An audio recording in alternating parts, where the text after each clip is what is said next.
Politécnico Nacional. En esta ceremonia contamos con la distinguida presencia del maestro León Aceves Díaz de León, director general de la Unidad de Capacitación y Formación Permanente de la Cámara de Diputados.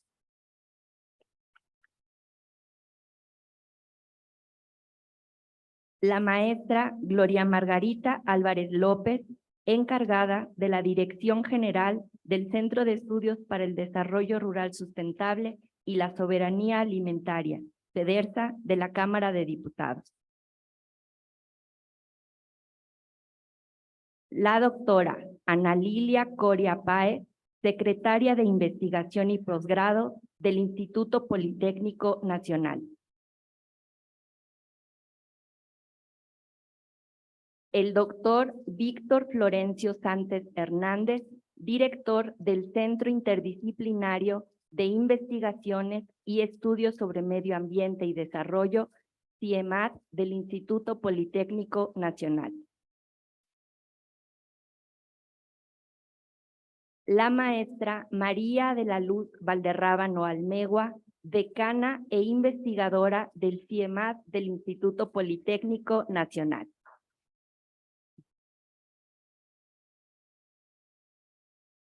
Para dar inicio al evento, la maestra Valderrábano Almegua impartirá la conferencia magistral titulada Los elementos fundamentales de la argumentación científica para generar juicios de valor.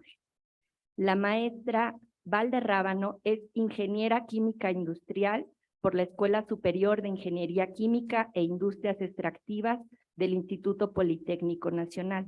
Es maestra en ciencias con la especialidad de metodología de la ciencia del proyecto de estudios sociales, tecnológicos y científicos del Instituto Politécnico Nacional. Ha sido docente de escuelas secundarias, coordinadora de laboratorios de física y química, instructora de elaboración de materiales didácticos, profesora en las áreas de ciencias básicas e ingeniería química industrial, profesora de la maestría en Ciencias de Medio Ambiente y Desarrollo Integrado del CIEMAT, profesora en la maestría en Ciencias en Estudios Ambientales y de la Sustentabilidad, profesora en la maestría en Gestión y Auditorías Ambientales, profesora invitada en el programa de maestría en Administración en Empresas para la Sustentabilidad con Negocios Sustentables y Seminario Empresarial, profesora invitada en el programa de Ingeniería Química Petrolera del ESIQUE del Instituto Politécnico Nacional. Ha sido secretaria académica del Instituto Politécnico Nacional entre sedes. Ha dirigido y participado en diversos proyectos de investigación aplicada. Ha dirigido un gran número de tesis, tanto a nivel licenciatura como maestría, en las temáticas de metaevaluación, reordenamiento territorial comunitario, turismo y desarrollo sustentable, gestión integral de residuos sólidos en zonas rurales, desarrollo, necesidades humanas y calidad de vida, áreas naturales protegidas, áreas verdes, energía renovable, turismo, políticas públicas, entre otras. Ha realizado publicaciones en revistas, libros y capítulos de libros en aspectos vinculados a los proyectos de investigación y ha publicado más de 100 trabajos en extenso en memorias de congresos tanto nacionales como internacionales. Cuenta también con las siguientes distinciones: Premio de Investigación en las disciplinas financiero-administrativas, Arturo Díaz Alonso, por la mención especial en el área de ética y organización, y la presea Juan de Dios Batis en 2015, así como la medalla al mérito Rafael Ramírez. Por su trayectoria profesional, se le distingue como maestra decana del CIEMAT el 13 de mayo de 2016, cargo que desempeña hasta la fecha. Tiene la palabra la maestra María de la Luz Valderrábano. Buenas tardes a todos, me escuchan bien, ¿verdad? Bueno, como dicen, no hay ciclo que no se cumpla, y hoy estamos llegando justamente al cierre de este ciclo que iniciamos en el mes de noviembre. Entonces, pues, vamos a dar inicio con este cierre, que en realidad es como recordar un poquito lo que hemos trabajado durante estas 10 sesiones, tanto conmigo como con las investigadoras invitadas a estas conferencias, que espero les hayan sembrado muchas inquietudes para seguirse formando. Creo que eso es lo más importante de un ciclo como el de hoy, que valoren lo que hacen y que siempre argumenten con las evidencias adecuadas. Entonces, bueno, pues empezamos.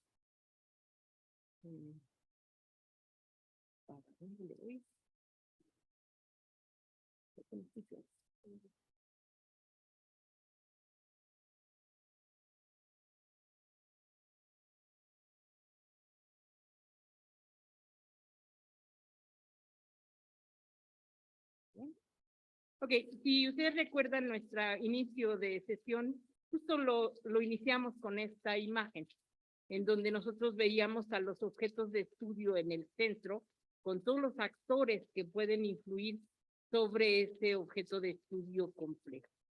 Justamente el quehacer que ustedes tienen en esta institución tiene que ver con objetos, con el análisis de objetos muy complejos. Es decir, su realidad está puesta en el cubo morado, que es la parte normativa para una buena convivencia social, pero el objeto de estudio tiene elementos que tienen que ver con la cuestión ambiental, el entorno, el espacio físico donde se ubica su objeto de estudio, y eso tiene que ver con toda la cuestión ambiental inherente.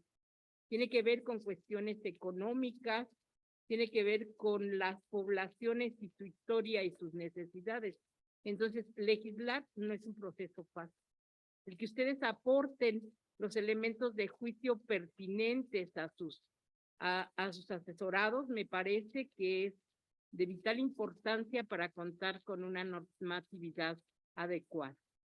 Entonces, el proceso en estas sesiones tuvo que ver justamente en dotarlos con un lenguaje que les permita valorar la importancia de las evidencias, sistematizar para poder argumentar adecuadamente hacia un sentido determinado sobre lo que a ustedes le cuestionan. Es decir, realmente el camino que se ha dado a lo largo de estos 10 conferencias tiene que ver con la generación, sistematización, ordenamiento y análisis de la información para realmente entregar argumentaciones válidas a quienes le solicitan la información. Y bueno, realmente esto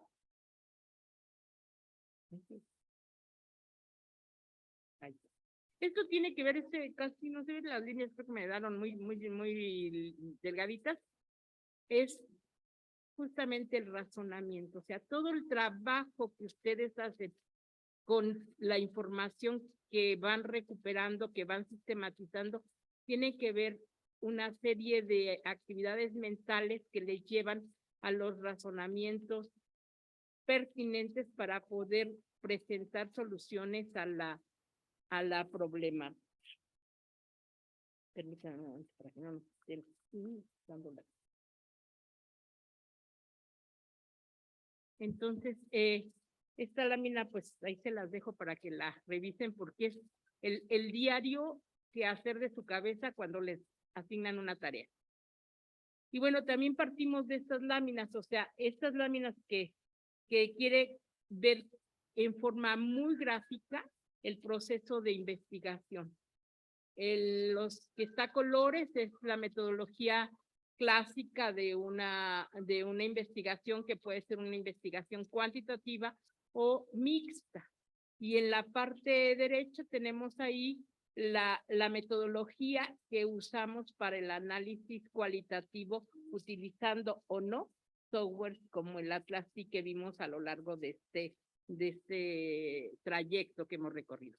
Y vean cómo antiguamente ustedes tenían un chorro de de documentos, se les ponían post-it, les ponían colores y cuidado se les cayera a uno o perdieran la cita pertinente porque ahí nos veían sufriendo, ¿no? Entonces, ahora el software nos permite sistematizar todo y poder llegar a establecer, a entender una parcela de la realidad en una forma adecuada. Aquí, por ejemplo, en la primera parte, si se recuerdan, partimos de hipótesis, de preguntas de investigación, de objetivos. En el análisis cualitativo, no necesariamente. Puede ser que tengamos preguntas de investigación que nos sirvan de guía, pero tenemos documentos de donde vamos a ir extrayendo la realidad que estamos estudiando, que es lo que en muchas ocasiones a ustedes les ocurre.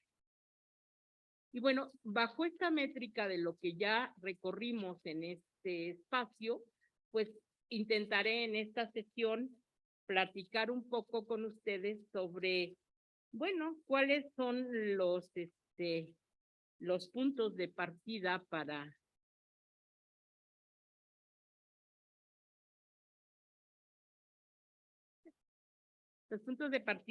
la argumentación, ¿sí? Entonces, eso es a lo que intentaríamos contestar. Creo que algo me pasó ahí.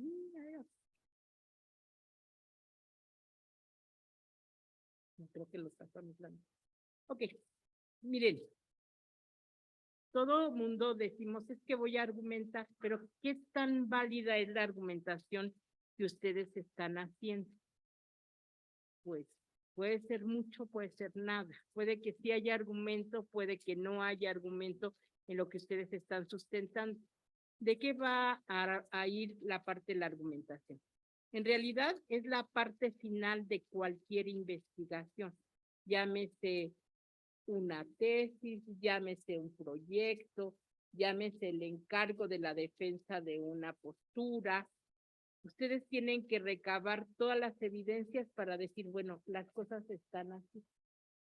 ¿Y es válida o no es válida? Si es un proyecto de investigación, la hipótesis sí se valida o no se valida. La tesis se puede defender o no se puede defender.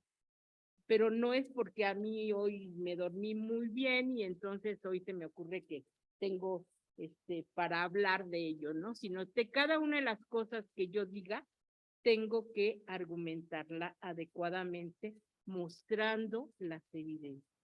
Y todo ese camino que en algún momento me decían, es que nosotros no hacemos hipótesis, sí, pero no siempre vas a estar en esta postura donde no haces hipótesis, no. Te preguntan unas cosas y tienes que argumentarlas.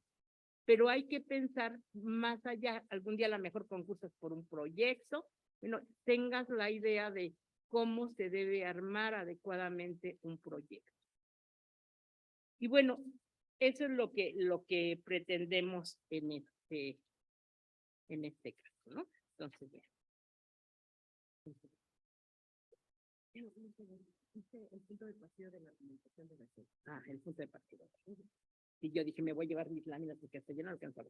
Bien, entonces justamente vean, en estos 3 parrafitos establecemos cuál es el punto de partida o de la que debemos de partir para armar las argumentaciones. Justamente como lo establezco aquí, dice, la argumentación en la ciencia surge en el contexto de la retórica de la ciencia como una perspectiva de análisis de la ciencia, una perspectiva que aparece en los años 70 y se consolida en los años 80, justamente con los estudios sociales y culturales de la ciencia. Aunque la argumentación en estricto apego casi podríamos decir que nace con los griegos, pero todavía no teníamos ciencia, teníamos el logos y el mito, y hasta que ya se formaliza la ciencia es que empiezan a pensarse cómo sistematizarla y podríamos, pues alguno de los que se les atribuye esto es a Galileo Galilei, entre otros, ¿no? Pero a Descartes también, y bueno, esas primeras ideas sobre la sistematización de la ciencia fueron evolucionando hasta el siglo XX.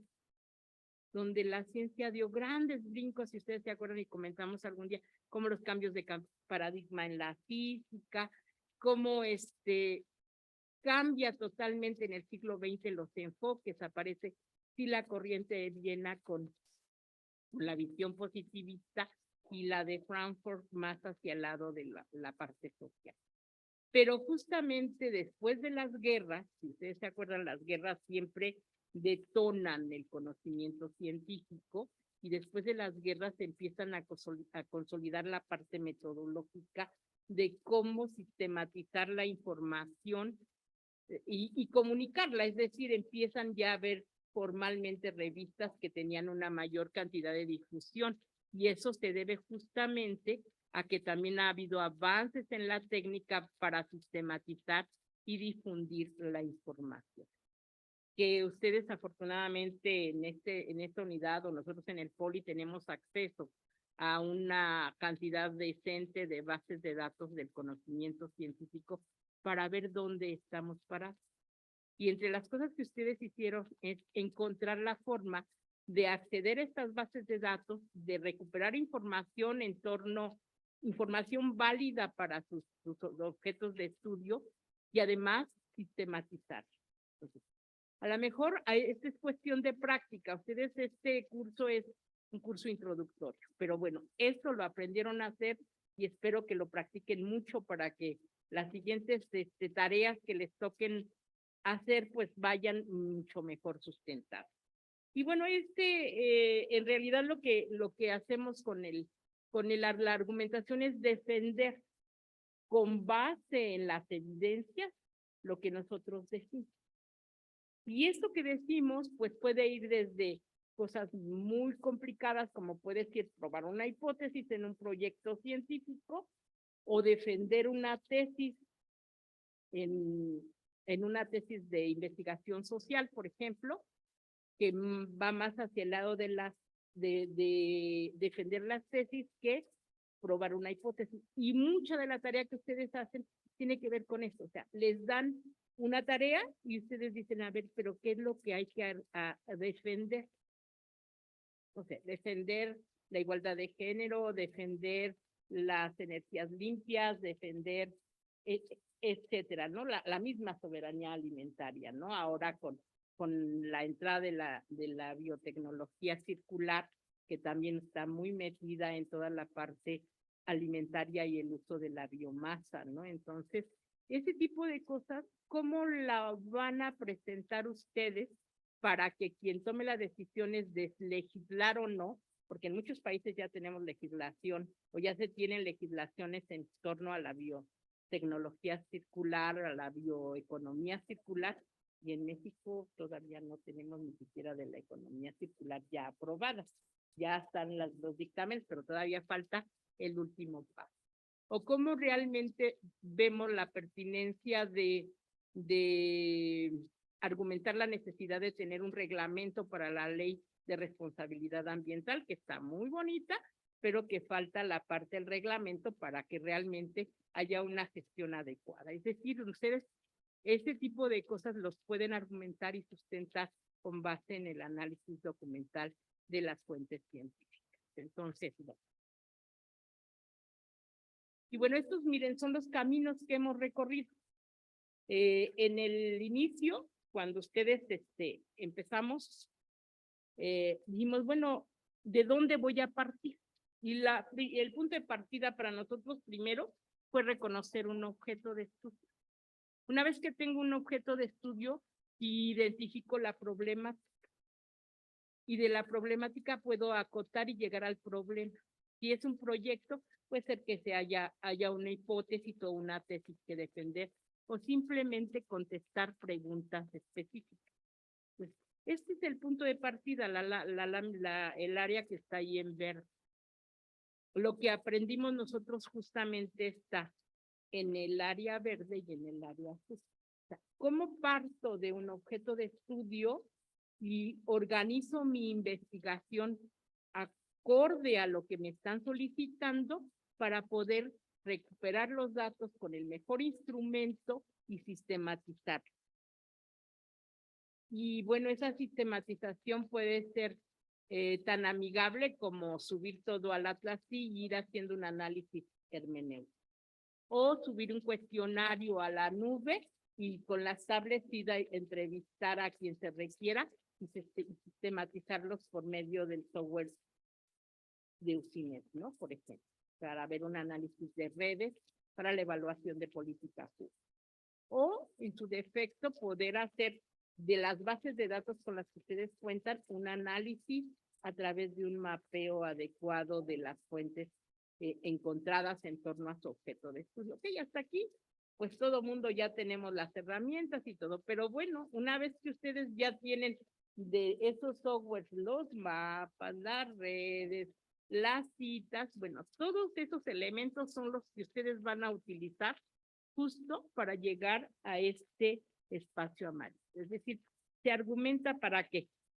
Pues para definir los criterios de inclusión y exclusión. O sea, a lo largo de todo el proyecto ustedes tienen que ir argumentando por qué esto sí, por qué esto no. Por ejemplo, los criterios de inclusión y exclusión, cuando ustedes analizan programas de política pública, justo ustedes tienen una serie de población objetivo y esa población objetivo les determina quién sí tiene derecho o quién no tiene derecho a estar en este programa. Lo platicamos por ahí en el trayecto ¿cómo podemos justificar usar tales o cuales papers, ¿no? Acuérdense que también los papers son elaborados por corrientes científicas de una cierta tendencia. Entonces, pues hay quienes son muy positivistas, hay quienes son más de la teoría crítica, hay quienes son multidisciplinarios y justamente el tipo de objetos que ustedes tienen de el grado de complejidad toca estos áreas multidisciplinarias. Entonces, bueno, ustedes tendrían que decidir cuáles son los autores que mejor les viene para poder decidir cuáles toman. Y esa pequeña parte, cuando yo digo voy a usar en una matriz y digo, bueno, estos son los papers que yo voy a usar para argumentar sobre mi objeto de estudio, ya desde ahí tienes que argumentar por qué quitas unos o por qué te privilegias otros, ¿no? O por ejemplo, lo que tienen ustedes su software donde ven las leyes tanto de México como a nivel mundial, ¿por qué privilegiar a los socios comerciales o no? Ah, pues dices, es que tengo que ver qué está haciendo mi socio comercial, porque cuando yo quiera hacer comercio con él, él va a decir, ah, no, pero es que ustedes no tienen legislación, tienes que tomarla a mí, que es lo que dicen los convenios internacionales. Entonces, ustedes tienen que conocer todo eso para poder argumentar por qué se privilegia revisar la legislación de algún país y contrastarla contra la que tenemos en México, ¿no? Y también cómo decidir si uso una entrevista a profundidad, si uso un cuestionario, si nada más una cédula para ir haciendo el análisis de mis artículos o de mis datos que me estén proporcionando, cuándo uso literatura científica y qué tipo de la literatura gris que existe en torno al tema tiene la validez para poder ser considerada. Pues todos esos elementos que ustedes van usando para recuperar su información, en realidad implica en cada momento argumentar por qué tomas tal o cual decisión. Por eso, realmente yo soy de la opinión que la argumentación es transversal a lo largo de todos los proyectos de investigación, ¿no? Claro, al final, lo que yo tengo que hacer es, con base en lo que yo planteé al inicio, es decir, lo que está en la casilla verde, con base en lo que yo tuve en la casilla azul, el análisis de mis autores, entonces tendría ese análisis de los autores, la metodología que utilicé y mis resultados, los elementos para poder defender la tesis, probar la hipótesis, contestar las preguntas, dar cumplimiento a los objetivos, ¿se ve? Entonces, en ese momento yo tengo, como dirían, los pelos de la burra en la mano. Entonces sí puedo decir que la burra era parda, ¿no? Eso es lo que ustedes tienen que hacer. No van a imaginar ni van a sentir porque la ciencia no siente. ¿Sí? Ustedes tienen que tener esas armas para poder argumentar adecuadamente la defensa de lo que ustedes postularon. Puede ocurrir que lo que ustedes postularon resulte que no es cierto. Pero también eso nos enseña todos los resultados de un proceso de investigación.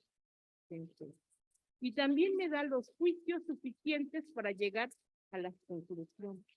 Por eso decimos argumentar para obtener juicios válidos. ¿Sí? Y también me da los criterios para hacer propuestas de mejora. Porque un proyecto de investigación puede aportar, sí, la evidencia para refutar una tesis o para defender una tesis, pero también esas otras características que, dado todo el proceso de investigación, me permite proponer nuevos modelos, me permite proponer nuevas estrategias, nuevas planeaciones, etcétera, para poder dar cumplimiento a un determinado, a una determinada necesidad.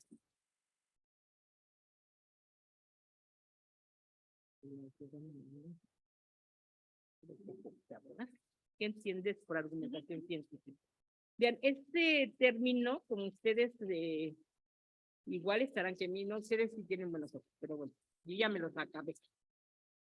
Trae algunos elementos, ahí están las citas para si quieren ir a los textos en extenso, donde realmente lo que me parece importante y por qué la puse esta cita es justamente porque lo que les acabo de platicar en la lámina anterior, él lo pone aquí en palabras simples, porque dice, la argumentación es considerada por Christian Ruhlken y como una habilidad para expresar criterios de manera empírica, racional, crítica e independiente.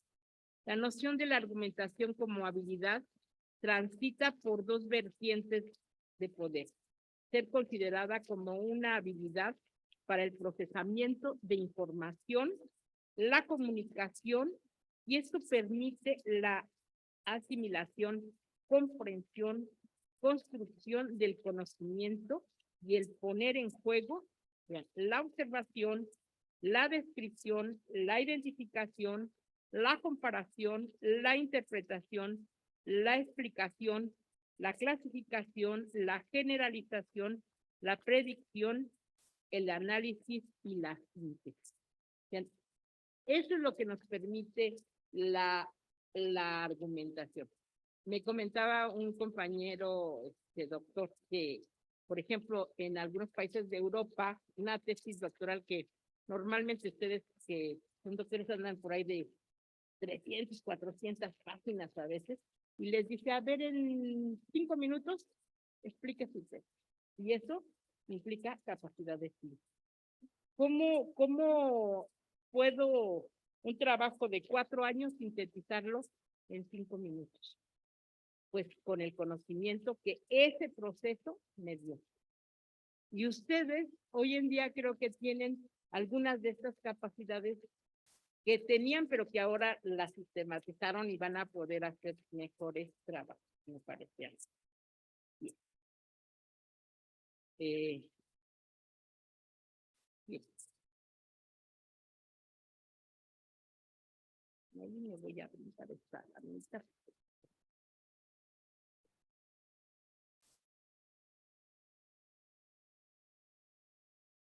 Miren. Esta lámina la adapté justamente del artículo que viene aquí abajo, pero me parece muy importante que ustedes la lean con cuidado, pero sobre todo que apliquen estos elementos que ahí les establecen, porque dice los argumentos científicos y algunos criterios que puede utilizarse para evaluar la calidad del argumento científico. Y el mejor crítico para los argumentos científicos son ustedes mismos y su equipo de trabajo. Yo cuando se me atora algo, pues voy y se lo mando a René y ya le René a ver si lo escribí bien, ¿no? Y si no, pues darle una revisión. Pero vean, realmente un argumento científico tiene pues un punto de partida. ¿A qué quiero defender? ¿Cuáles son los elementos para que yo lo defienda? Y obviamente esos elementos, ¿cómo justifican lo que yo vaya a escribir? Y vean, eso es muy, muy importante. Y luego, la calidad que tiene que ver con los criterios empíricos, de dónde obtuve la información, los criterios teóricos y los criterios analíticos. Es decir, realmente esta parte es lo que ustedes con las evidencias van a poder decir, bueno, desde el punto de vista teórico, el tema que estoy abordando va por aquí. Y entonces les sirve junto con los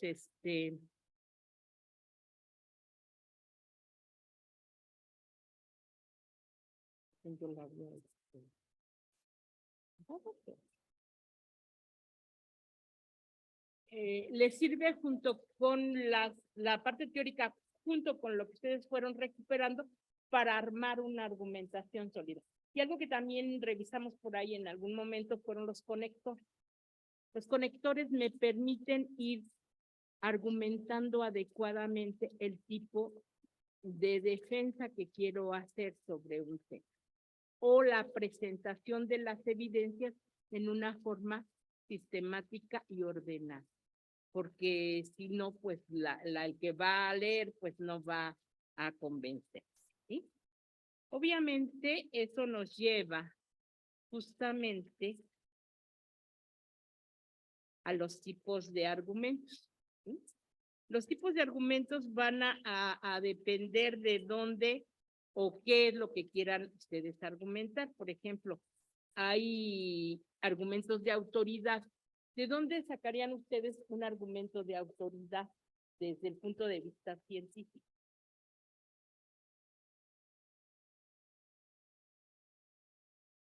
Ya aprendimos eso. A ver, ¿de dónde?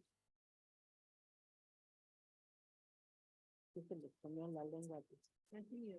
Están tímidos hoy justamente.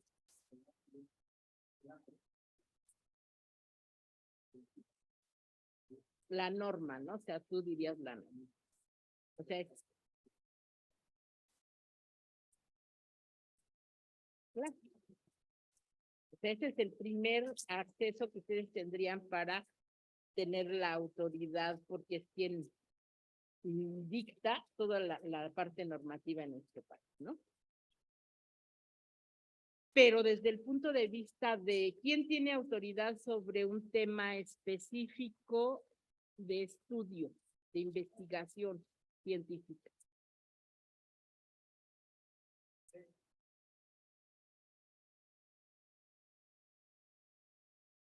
Que también la tesis pertenece a la literatura gris en los repositorios institucionales, pero que es todavía más validado, las publicaciones en revistas arbitrarias, donde ya los pares académicos revisaron que lo que tú publicas es válido.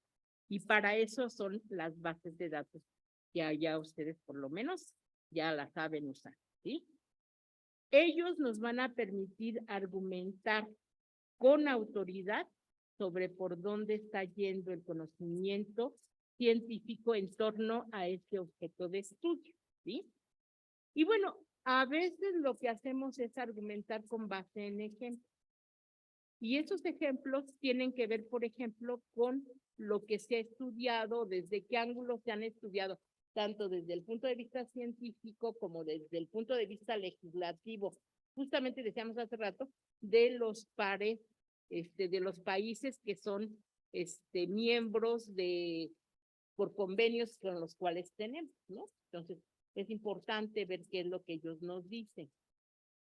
También es importante ver los casos paradigmáticos. Por ejemplo, todo mundo, si voy a legislar sobre género, pues todos van a los grandes hitos que se han publicado en torno a esta temática, ¿no? Entonces, cada objeto de estudio les va a permitir decir, bueno, los mejores ejemplos son estos, ¿no? Entonces pueden argumentar con eso y a partir de ello decir, por ejemplo, algo que ustedes pueden decir es que es importante legislar, por ejemplo, en torno a, diríamos hoy, en torno a la bioeconomía circular. ¿Por qué? Porque nuestros socios comerciales ya tienen normativa. Entonces o hay que seguir trabajando sobre las energías renovables. ¿Por qué? Porque tenemos un compromiso a 2030 que, como vamos, pues no vamos a cumplir. Pero con un reacomodo o rediseño administrativo, a lo mejor pudiéramos tener un buen cumplimiento en ese compromiso asignado por México, aunque no sea un convenio vinculatorio, sino pues es simplemente de buena voluntad, ¿no? Para el bien del planeta, que creo que debiera ser suficiente. Y bueno, la otra es cuando nosotros argumentamos por analogía. Y esa por analogía porque justamente alguien o algunos estudiosos ya han presentado avances de estudios existentes en torno al tema. Hay ocasiones en que la misma investigación nos habla sobre la causalidad, o sea, cuáles son las variables que generan una solución de una variable independiente. Cómo las variables dependientes van a pegarle a la variable dependiente y entonces hay una relación de causa-efecto, ¿no? Y cómo no resolverlo puede generar conflictos, ¿no? O sea, eso también es importante, ¿no? Por ejemplo, decíamos en alguna ocasión, hicimos un análisis sobre el impacto que tienen las presas, las pequeñas presas para la agricultura, que es uno de los temas que ustedes seguramente han estudiado. Y si ustedes observan, muchas de esas pequeñas presas tuvieron como un fracaso. ¿Por qué? Porque había conflicto social. Nosotros estudiamos este programa y fuimos a una comunidad caso estudio y hicimos un análisis por redes y el problema era un problema de conflictos sociales asociados de los municipios vinculados a esa presa. Entonces, a veces no resolver un problema de conflicto social genera que la inversión que se hace para solucionar un problema social no tenga el éxito de ello. Igual pasó hace muchos, muchos años, si ustedes se acuerdan de las granjas acuícolas, que se pusieron muchos por todo el país y se convirtieron en elefantes blancos. ¿Por qué? Porque los usos y costumbres de las zonas donde fueron instaladas no estaban acostumbradas a comer productos del mar, ¿no? Entonces, la gente cuando come pescado o mariscos, es Semana Santa, ¿no? Y de ahí en fuera, no. Entonces, eso era no haber analizado a los autores donde iba a ser instalado este tipo de cosas. Por eso hoy en día hay la técnica que bueno, eso ya no lo vimos, pero algún momento lo vendremos a ver, hacer los talleres de marco lógico, que fue lo primerito que enseñaron por ahí el ILPE y la CEPAL, o ahora con la nueva metodología de la teoría del cambio, ¿no? Que lo que busca es que si la sociedad se comprometa a hacer cosas para el bien social. Es decir, un primer principio de gobernanza, aunque la teoría del cambio desde el punto de vista antropológico ya es una teoría antigua, ¿no? Pero ahora más adaptada a las situaciones actuales de cambio climático. Bien. Y bueno, también hay ocasiones en que lo que hacemos es una comparación. En estas láminas lo que les dice no es tanto cómo es, sino también los conectores que se usan para argumentar con una u otra forma, ¿vale? Y vean, esto nos lleva a esta características generales para una correcta argumentación. Primero, tengo que identificar muy claramente mis razones, que esas razones que estoy estableciendo sean coherentes, sean congruentes y pertinentes. Es decir, la coherencia, la congruencia y la pertinencia, ¿en qué van a estar sustentadas? En las evidencias. Entonces, tengo que organizar las razones con las que voy a argumentar con estas visiones. Algo que ayuda mucho, y eso lo aprendí hace muchos años, de cuando quieras escribir, haz un cuadro sinóptico. Y ese cuadro sinóptico con estos apartados les permite redactar coherentemente un párrafo argumentativo.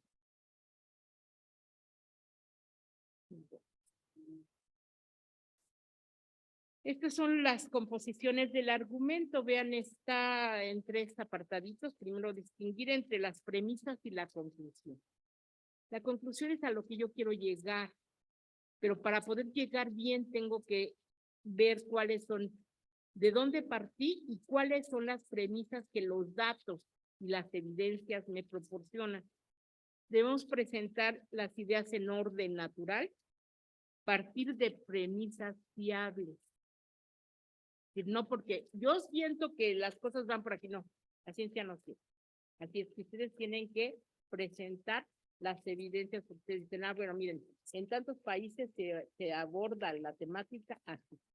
Y entonces ustedes pueden realmente tener premisas fiables. Ser concreto y conciso, que también a veces nos echamos unos rollos, ahí como diríamos en México, muy cantinflescos, pero que a la larga no dicen nada. Entonces hay que ser cuidadosos con eso. Evitar la parte emotiva, o sea, no, la ciencia no tiene que ser muy concreto. Usar términos consistentes y usar un único significado para cada término. Cuando las investigaciones que ustedes hacen son largas y además quien va a leer los resultados no necesariamente es experto en el tema que ustedes están investigando, que puede ser el caso, les sugiero que hagan un glosario de términos.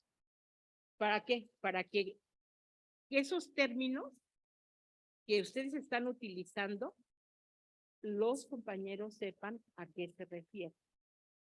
Y pasa, o sea, a veces uno lee un artículo y resulta que el lenguaje que está utilizando el artículo, pues no es tan amigable. Hace unos días me decía una amiga, es que el que le dice salir a los estudiantes, tuve que irme al diccionario porque yo conocía los términos y dije, eso no puede ser posible, pero bueno, ocurre, ¿no? Ocurre, y si ocurre en la academia, pues imagínense lo que puede ocurrir en quien no tiene toda la preparación en torno a los temas sobre los cuales deberá opinar y que sus evidencias de ustedes le debe de dar esos argumentos para tomar unas decisiones lo mejor posible. ¿Sí? Okay. Aquí es aquí es donde vienen los conectores para cada uno de los tipos de argumentos, ¿sí? Por ejemplo, cuando quiero hacer una parte discursiva, entonces, ¿qué tipo de entradas puedo tener en el argumento? Cuando voy a hacer conclusiones, ¿qué tipo de cosas? Y cuando quiero ubicar la relación de ataque o de contrapropuesta, ¿cómo lo hago?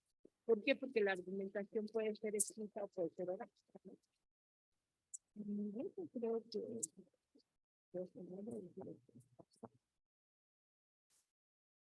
que están algunas listas de cuándo sí es un argumento y cuándo no es un argumento. Entonces aquí también ustedes decir qué es lo que consideran que vale la pena tomar en cuenta a la hora de argumentar y no dejar párrafos vacíos que no aportan a la defensa de lo que ustedes están tratando de probar. Y justamente, miren, esta lámina me la encontré con los compañeros de los jurídicos. Dije, esto les hace falta, porque es la unión entre la argumentación y la hermenéutica. Y la hermenéutica es justo lo que hacen con el argumento. Cómo las citas que ustedes van generando en el análisis pueden darle las evidencias para defender ustedes. Yo creo que ya que le encuentren el sabor al Atlas, les va a encantar. Y bueno, les traje un ejemplo. La liga está abajo. Esta es la tesis de Chadas, fue mi estudiante de maestría y actualmente es estudiante del doctor Sánchez en el doctorado. Ella hizo esta tesis que me parece ha sido muy citada y revisada porque justamente tiene que ver con temas existentes.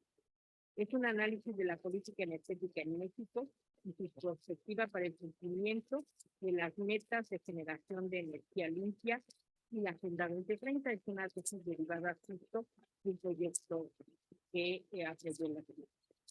Bien, ella establece como punto de partida sus preguntas de investigación. Y después de las preguntas de investigación, pues establece su objetivo y luego establece su hipótesis, que ya sí porque es una tesis de grado de maestría, y luego establece en forma general cuál va a ser su metodología que va a abordar. La pone muy, hace un análisis mixto, paralelo convergente, y luego establece como un diagrama de flujo su metodología. Pero observen lo que hace con el atlas. Este es un mapeo que ella hizo de la política energética de México. Y obviamente así se ve fácil. Todos los que fuimos sinodales de ella decíamos, pues está bien padre. Pero a ella le llevó como 3 meses o más hacer este mapa. ¿Por qué? Porque tuvo que revisar todos los documentos para poder generar este mapa en Atlas. Pero esto a ella le sirvió para qué? Para ver las interconexiones que tienen toda la normatividad existente en torno a la cuestión energética y cómo está la intersección entre los dos sexenios. Y luego dice, bueno, pero yo además de eso voy a hacer un FADA. Y entonces dice, bueno, voy a hacer un análisis FADA con esta metodología, que por cierto, ahí en la tesis tiene la cita de Talancón, que es un doctor de la ESCA Santo Tomás, que es muy famoso, creo que es uno de sus artículos más citados. Y ella hace este análisis, obvio, cada parte que ella puso ahí, pues implicó hacer análisis de datos a nivel internacional, a nivel nacional, los mapas de la situación energética de México, el análisis normativo de cada una de las fuentes de energía y la normatividad asociada para llegar finalmente y decir, bueno, después de todo esto, llegué a esto. Y ella resume la tesis en este mapa. ¿Qué hizo en cada uno de los apartados de la tesis? Pero además,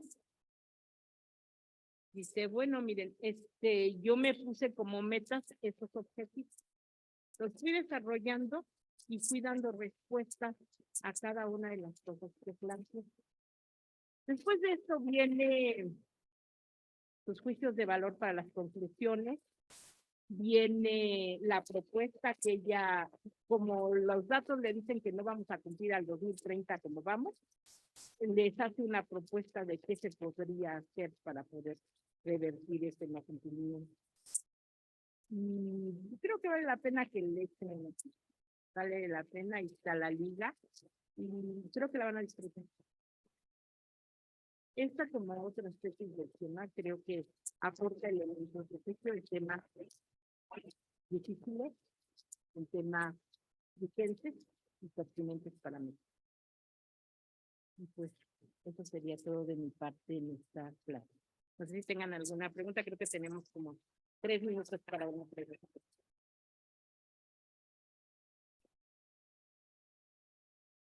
Muchas gracias, maestra Valderrábano. Si quieren al final de la...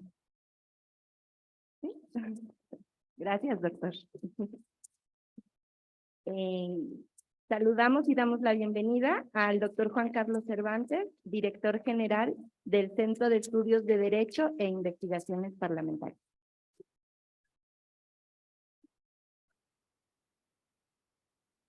A continuación, la maestra Gloria Margarita Álvarez López, encargada de la Dirección General del CEDERSA, nos dirigirá un mensaje. Por favor, maestra.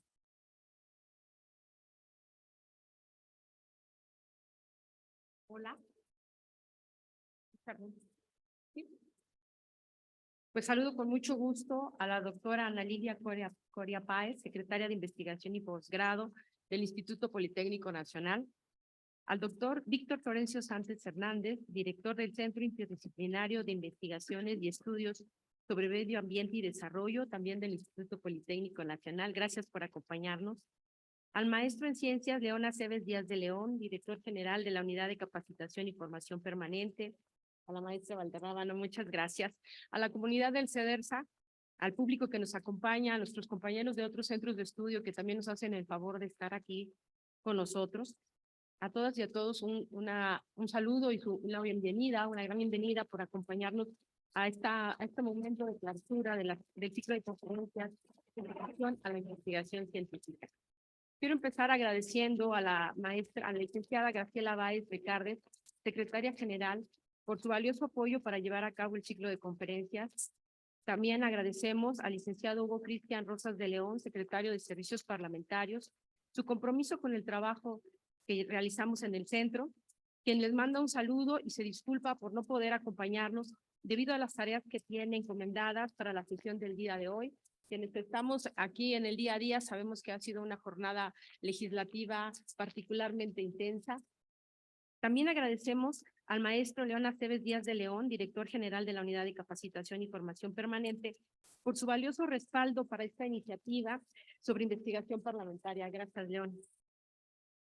Cuando se habla de la Cámara de Diputados, es poco común que se asocie la labor parlamentaria a los procesos de investigación. Pareciera que los temas que aquí se abordan son ajenos a esta forma de construcción del conocimiento.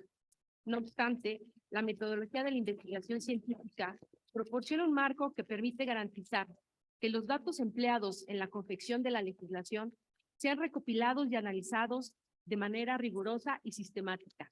Así, el uso de los instrumentos metodológicos puede guiar el proceso de investigación parlamentaria de tal manera que la información obtenida sirva para garantizar la calidad y la validez de las investigaciones.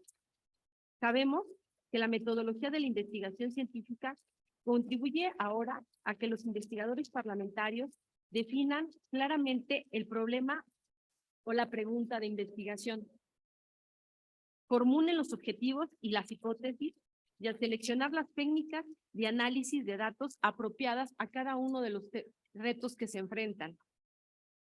Aunque la metodología de la investigación parlamentaria coincide con la que se lleva en la academia, es importante destacar que la primera está sujeta a las condiciones y características propias de la producción normativa. Por ejemplo, el criterio de oportunidad, que yo creo es uno de los rasgos distintivos de la investigación parlamentaria y que define el tiempo disponible para llevar a cabo una investigación y dar respuesta a la solicitud de algún legislador. Creo que los que estamos aquí y que formamos parte del Centro de Estudios de Desarrollo Rural Sustentable y la Soberanía Alimentaria, como nuestros colegas, saben a qué me refiero. Nosotros podemos proyectar una investigación, pero el tiempo nos consume. El legislador tiene 45 días para dictaminar una ley. Eso significa que nuestro rango de posibilidades de llevar a cabo una investigación está acotado por este periodo de tiempo. Es un reto, ¿no? Para quienes trabajamos en las áreas de apoyo a las y los diputados, la investigación parlamentaria busca proporcionar información útil y es un proceso sustancial para la toma de decisiones en la Cámara de Diputados. Es por ello que el Centro de Estudios para el Desarrollo Rural Sustentable y la Soberanía Alimentaria, en coordinación con el Centro Interdisciplinario de Investigación y de Estudios sobre Medio Ambiente y Desarrollo del Instituto Politécnico Nacional, llevaron a cabo el ciclo de conferencias Introducción a la Investigación Científica. Las conferencias, que fueron coordinadas e impartidas en su mayoría por la maestra en Ciencias María de la Luz Valderrábano Almegua, decana e investigadora del CIEMAT, quien generosamente ha compartido sus conocimientos. Mi reconocimiento y mi agradecimiento a la maestra Valderrábano. Muchísimas gracias, maestra.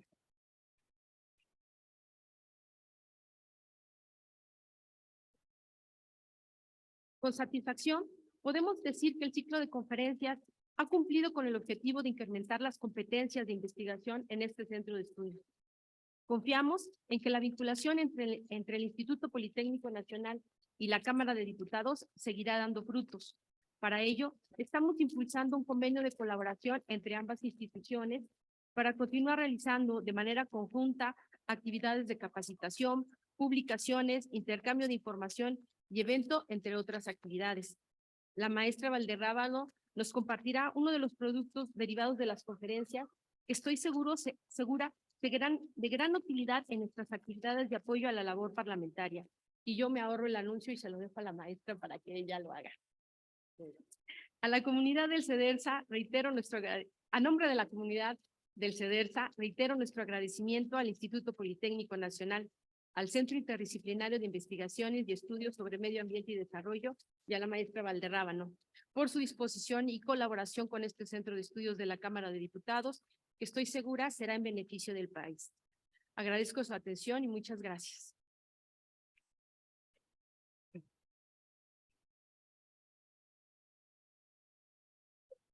A lo que se refiere la maestra Margarita es justamente que a partir de las conferencias que hemos compartido, vamos a tener un libro electrónico.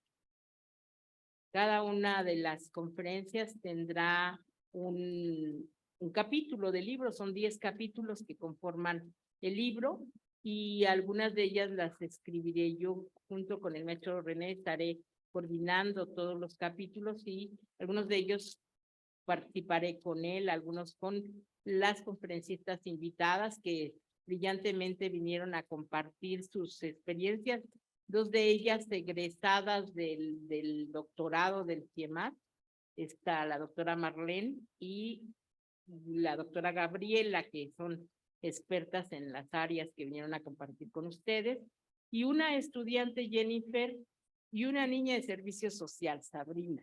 Entonces, ellas generosamente vinieron a compartir sus saberes y bueno, estarán incluidas en las escrituras de los capítulos correspondientes en plena justicia académica.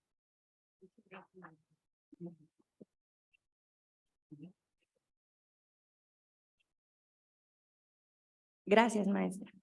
A continuación, tiene la palabra el maestro León Aceves Díaz de León, director general de la Unidad de Capacitación y Formación Permanente.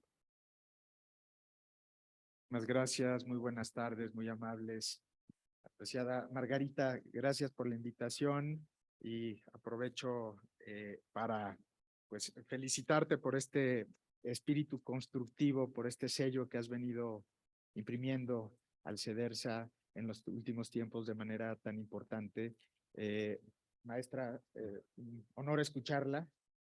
Muchísimas gracias. Es un honor poder estar el día de hoy aquí, pero además es muy alentador saber que se desarrollan esfuerzos como este ciclo de conferencias que está concluyendo el día de hoy, porque como me gustaría explicar de manera muy breve en unos minutitos a continuación, pues se suma de manera muy clara y muy pertinente a una serie de esfuerzos que desde la Secretaría General, desde la Secretaría de Servicios Parlamentarios, desde los diversos centros de estudios de esta Cámara, desde la propia Unidad de Capacitación y Formación Permanente, que es la instancia que opera el servicio de carrera de esta Cámara, pues se han venido desarrollando. A las autoridades del Instituto Politécnico Nacional, es un gusto verles, aprovechar tangencialmente, pero muy sentidamente también el apoyo, porque desde luego todos estos esfuerzos se suman a los esfuerzos de profesionalización del personal de carrera. Sabemos que no solo personal de carrera tomó estas conferencias, pero desde luego, y es algo de reconocerse y de agradecerse, el que se contribuya desde el Instituto Politécnico Nacional por conducto del CEDERSA y de la iniciativa de la maestra Margarita a fortalecer todas estas temáticas. Y desde luego un saludo también con afecto y reconocimiento al doctor Juan Carlos Cervantes, director del CEDIP, quien es testigo y actor de todos estos esfuerzos precisamente. Bueno, de entrada me gustaría reiterar que es muy alentador saber que se desarrollan estos esfuerzos porque ni más ni menos la temática que acaba de exponernos la maestra Valderrábano es un ejemplo es una ilustración de cómo este ciclo de conferencias magistrales pues buscó y logró, que es lo importante, el cometido de no solo hacer un repaso, no solo profundizar, no solo homologar las diversas etapas de la investigación científica, sino adaptarla a las labores de la investigación parlamentaria. Algo nada sencillo, algo en lo que todas y todos ustedes, directivos del CEDERSA, pero también de los otros centros que se incorporaron muy atinadamente a la convocatoria que hizo el CEDERSA, pues les consta, nos consta a todos que encontrar la especificidad, encontrar los atributos, encontrar los fines de la investigación parlamentaria, no es algo sencillo, es algo relativamente nuevo en nuestro país, desafortunadamente, pero que a su vez pues requiere de una gran solidez científica, requiere de conocimientos metodológicos de una gran rigurosidad, porque si bien la investigación parlamentaria, como se esbozó hace un momento, no forzosamente no forzosamente implica la investigación parlamentaria producción de nuevo conocimiento, no forzosamente, o información, la generación de información primaria, no siempre, a veces sí, a veces no, pero si todas y todos ustedes no contaran con, como sí lo cuentan, con esa, digamos, solidez académica, científica, intelectual, con el dominio de todas las metodologías, de las diversas metodologías de la investigación científica, del dominio, y entiendo que es algo en lo que la maestra, por cierto, Valderrábano, pues hizo hincapié de manera muy atinada también, pues es en cuestiones sobre las que hemos platicado, bases de datos, softwares para el manejo de base de datos, que es algo pues que no puede estar ajeno de nuestras funciones. Entonces, bueno, a pesar de que no forzosamente se genere conocimiento primario en los centros de investigación, si no se tiene esa solidez, difícilmente vamos a lograr el cometido como centros de estudios, las y los investigadores parlamentarios, el cometido de presentar de la manera más sólida la evidencia. Las premisas, dice la maestra, convertidas en conclusiones, las premisas a través de los diversos tipos de argumentación, incluida la argumentación jurídica, desde luego, pero no solo la argumentación jurídica, ¿no?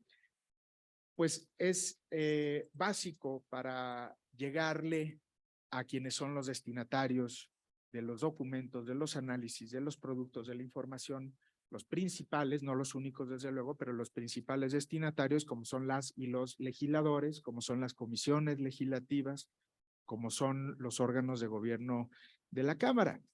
Entonces, pues es de reconocerse este esfuerzo por seguir profundizando en el corazón de esta labor que es la investigación parlamentaria, pero además con el buen tino de haber entrado, e insisto, esta conferencia que acabamos de escuchar es prueba de ello, de haberle entrado a todas estas temáticas que tienen que ver con cómo argumentar, cómo presentar esa información, esos análisis para el tipo de funciones que ejercen los destinatarios.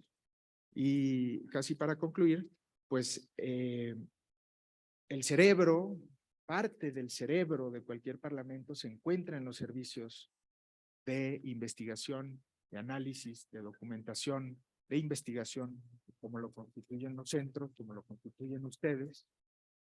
Y pues sin ese tipo sin ese cerebro, pues difícilmente, como lo esbozaba la maestra, se podrán tomar decisiones pues lo más racionales posibles, basadas en evidencia. Difícilmente podrá ser el análisis de política pública, difícilmente se podrán generar normas de calidad,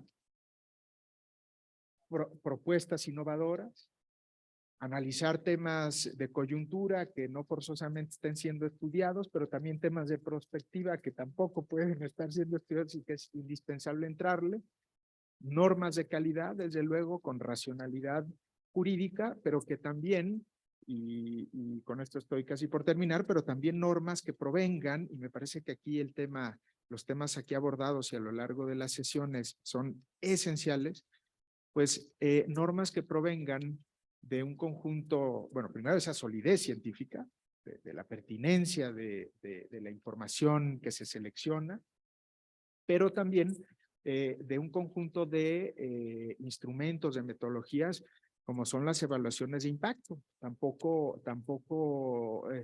Bueno, que es también un tema incipiente en nuestro país. Es decir, la evaluación del impacto normativo, desde luego, pero como lo decía la maestra Valderrábano, del impacto social, político, medioambiental, económico, del impacto que van a tener las normas, las legislaciones, la política pública, porque sí, sé que es un tema de discusión, pero desde la Cámara, claro que se abona a la generación de política pública, sin lugar a dudas. Como se decía hace no mucho, el propio presupuesto es el corazón parte del corazón de las políticas públicas. Entonces, todos estos temas abordados, pues también van a ser de suma utilidad para poder seguir avanzando en la operación, en la aplicación de metodologías no forzosamente muy aplicadas en nuestro país en general, no solo en esta Cámara, sino en el país en general, como son los estudios de impacto ex ante, para poder tener escenarios, construir escenarios de cómo va a impactar en diversos ámbitos, no solo en el ámbito legislativo, pero también, desde luego, evaluaciones ex post sobre la aplicación de la norma o de la política pública, que a su vez, pues, va a contribuir o podría o debería llegar a contribuir a una función también esencial de todo parlamento y que, por desgracia, pues, también por nuestra propia historia de construcción democrática en el país, pues nos falta muchísimo fortalecer, que es el control parlamentario, que es el medir, y ahora sí con esto les prometo que concluyo, es medir la eficiencia, la eficacia, la efectividad. Mencionaba a la maestra Alilpes de la CEPAL, ¿no? Y toda esta corriente del impulso de las metodologías ligadas con las matrices de marco lógico, pero también con otras nuevas corrientes que lo que buscan al igual es que la acción pública, de la cual formamos parte, de la cual, es decir, las intervenciones del Estado, pues generen valor público, o dicho de otra manera, impacto social, es decir, la transformación, exacto, los cambios, la transformación de las realidades sociales, digamos, teniendo como centro la dignidad humana, entre otros grandes valores. Muchísimas gracias y de nueva cuenta felicidades a todas y todos ustedes. Estamos a sus órdenes. Muchas gracias.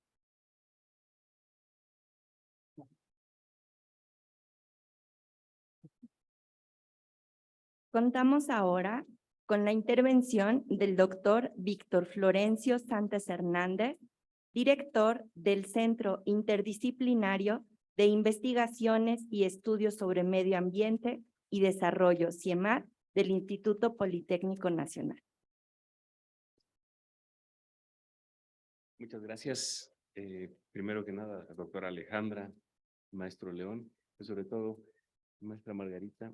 Es un gusto realmente estar con ustedes, porque además yo tengo que agradecerle la iniciativa que tuvo la maestra Valderrábano y el compromiso institucional que tiene el Instituto Politécnico Nacional. Prueba de ello es que hoy se encuentra con nosotros la secretaria de Investigación y Posgrado, que es el eje rector de la investigación y el posgrado en el Instituto Politécnico Nacional. Bueno, saludo afectuosamente a toda la comunidad del CEDERSA y a los otros centros de estudios que conforman este gran cúmulo de experiencias que tarde o temprano llegan a los miembros del diputados para tomar decisiones. Me parece que es importante la capacitación, la actualización en muchos de los temas que afortunadamente el CIEMAT puede compartir y tener este aliado estratégico que es el CEDERSA. Yo creo que la información es muy importante porque para los diputados, escuchaba con atención a la maestra Margarita, el periodo tan corto que tienen para decidir y tomar decisiones, bueno, la información confiable y oportuna, eso es lo que les va a permitir las mejores decisiones.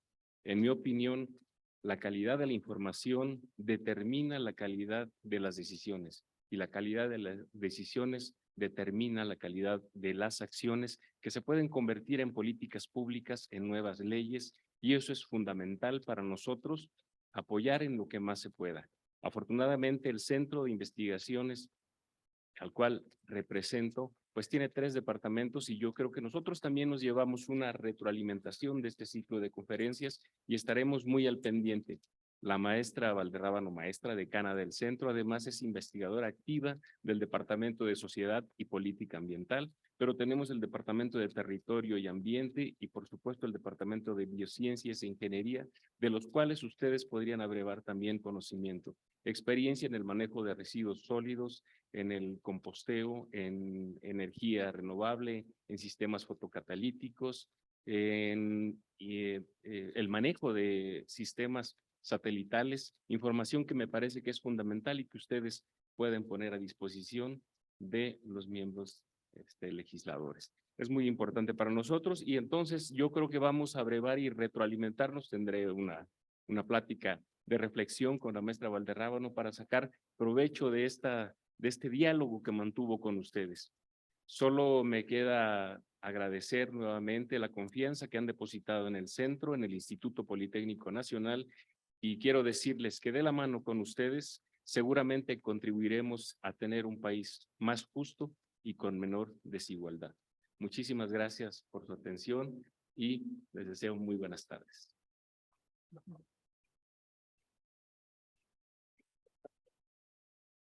Muchas gracias, doctor. Tiene el uso de la voz la doctora Ana Lilia Coria Páez, secretaria de Investigación y Posgrado del Instituto Politécnico Nacional, quien nos dirigirá un mensaje institucional para la clausura del ciclo de conferencias.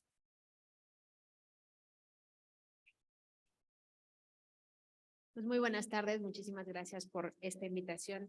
Quiero agradecer en primer término a la maestra Gloria Margarita Álvarez López esta oportunidad de compartir con ustedes, al maestro León Aceves Díaz de León, a la doctora Alejandra Núñez Aguilar y también pues agradecer a nuestros compañeros del Instituto Politécnico Nacional, la maestra Valderrábano, el doctor Santés, por colaborar con ustedes en este proyecto que podamos pues posteriormente seguir expandiendo en otros aspectos. La verdad, para el Instituto Politécnico Nacional, para nuestro director general y para mí misma, pues es muy importante abrir estos espacios de colaboración y sobre todo que ustedes han tenido la generosidad de abrir sus puertas para que el Instituto Politécnico Nacional pueda mostrarles también en qué términos podríamos colaborar y en otros aspectos. Así que pues no quiero extenderme porque creo que ya se han dicho muchas cosas. Les agradezco profundamente esta oportunidad, maestra, maestro, doctora, doctor. Entonces, pues a todos los que han participado también nuestro agradecimiento y esperamos que puedan seguir colaborando con nosotros también en otros programas como este. Muchísimas gracias a todos y pues creo que con esto daríamos por clausurado este ciclo de conferencias. Muchísimas gracias.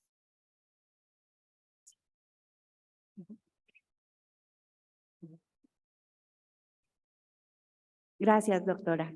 De parte del CEDERSA entregamos un reconocimiento a la maestra Valderrábano Almegua.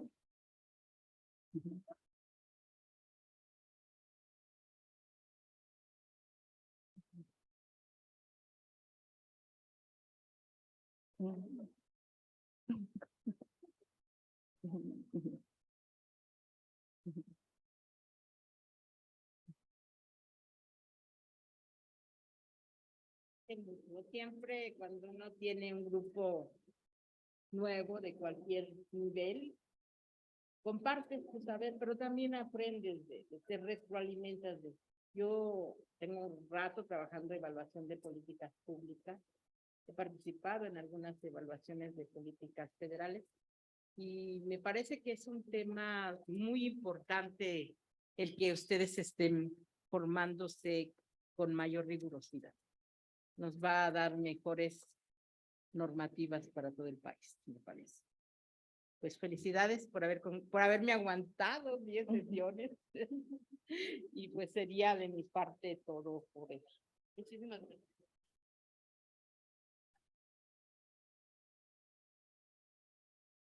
El Centro de Estudios para el Desarrollo Rural Sustentable y la Soberanía Alimentaria de la 65ª legislatura de la Cámara de Diputados les agradece a todas y todos ustedes su amable presencia en este evento. Muchas gracias y buenas tardes. Gracias. Gracias, Ana.